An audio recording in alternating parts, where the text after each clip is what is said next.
और एक बहुत अच्छा इंडिया, भारत, हिंदुस्तान बनाना चाहता है।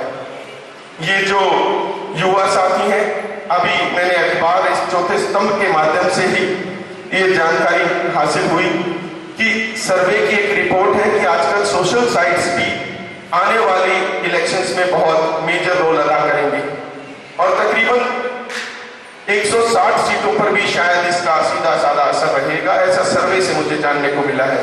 तो वो यूथ को अगर आप जांचें और परखें कि उनकी क्या सोच है, तो सिर्फ आपको एक बीजेपी पार्टी की तरफ उनकी सोच दिखाई देगी कि बीजेपी वाकई में ही एक, मैंने उस national leadership professor Ganeshi Lal ji ने उनसे आशीर्वाद दिलाया।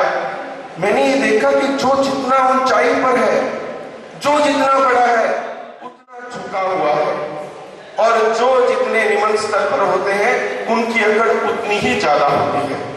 मैंने किसी से चर्चा की तो उसने मुझे बखूबी ये बताया कि आप कभी भी देख लीजिएगा, जब हम पहाड़ पर चढ़ते हैं तो हमारा पोस्चर झुकाव की तरफ होता है, यानी कि जब आप झुके हुए हैं, देश के लिए सोच रहे हैं और अपने कदम चढ़ा रहे हैं, तो आप चढ़ाई की तरफ हैं।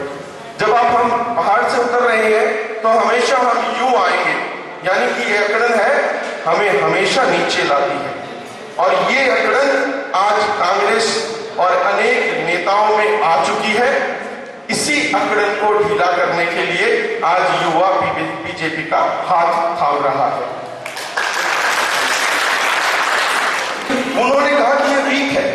मैंने कहा आपका देखने का नजरिया गलत है।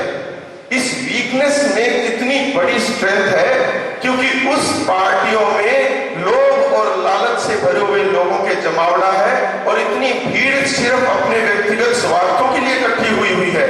और ये जो लोग हैं ये गिनती में कम हो सकते हैं, परंतु देश को आजाद कराने के लिए इनकी अहम भूमिका रहेगी। दोबारा इस देश को आजादी चाहिए। और फिर मैंने एक उदाहरण के रूप से उनसे बात की। कहते कि आपको बड़े 200 अच्छे लोग, हर पार्टी में अच्छे लोग भी होते हैं, और वो अच्छे लोग आज बीजेपी की तरफ झुकाव कर रहे हैं क्योंकि देश के बारे में सोच रहे हैं। अगर एक एक कमरे से उन हजार की संख्या में से 5 कमरों में से रिफाइंड और बढ़िया लोग, ये 200 की संख्या इस पार्टी में, क्योंकि जनता कहती है कि सब एक थाली के चट्टे बट्टे हैं, अनेक लोग वोट नहीं डालते, वोट का प्रतिशत सिर्फ 65% है। ये सबसे बड़ा दुर्भाग्य है कि हमारे देश में वोट की परसेंटेज जब तक नहीं बढ़ेगी तो सही गवर्नेंस नहीं आएगी। हम लोग साथियों के वोट बनवाने का काम भी करेंगे और उनको अपना अधिकार के बारे में बताएंगे कि आप अगर 95-99% जिस दिन वोट पोलिंग हो गई तो बीजेपी कभी सत्ता से बाहर नहीं जाएगी, क्योंकि वो पढ़ी लिखी कौम कहीं न कहीं ये सोच के रह जाती है कि सभी एक थाली के चट्टे बट्टे हैं और वो अपने अधिकार का प्रयोग नहीं कर पाती। हम उनसे घर घर जाकर आग्रह करेंगे कि देश का निर्माण आप लोगों के हाथ में है।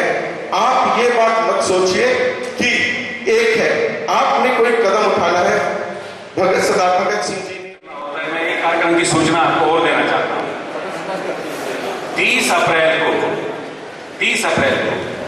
झज्जर से, वैसे तो ये 24 को हम विधिवत सूचना आपको बकायदा लिख कर देंगे, लेकिन 30 अप्रैल को झज्जर से पद यात्रा करते हुए रोहतक तक मुख्यमंत्री के निवास का घेराव करने का विषय है हिंदुस्तान के भूमि अधिग्रहण बिल, जो कल हिंदुस्तान की संसद में आ रहा है।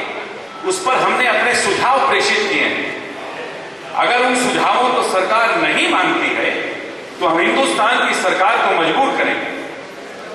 उसमें मोटे तौर पर हिंदुस्तान की सरकार का जो षड्यंत्र आप सब जानते हैं कि भूमि अधिग्रहण करते समय वो पीपीपी लगाते हैं, पब्लिक प्राइवेट पर्पस। पब्लिक के लिए इस्तेमाल लेते हैं जमीन, प्राइवेट बिल्डर्स को देते हैं।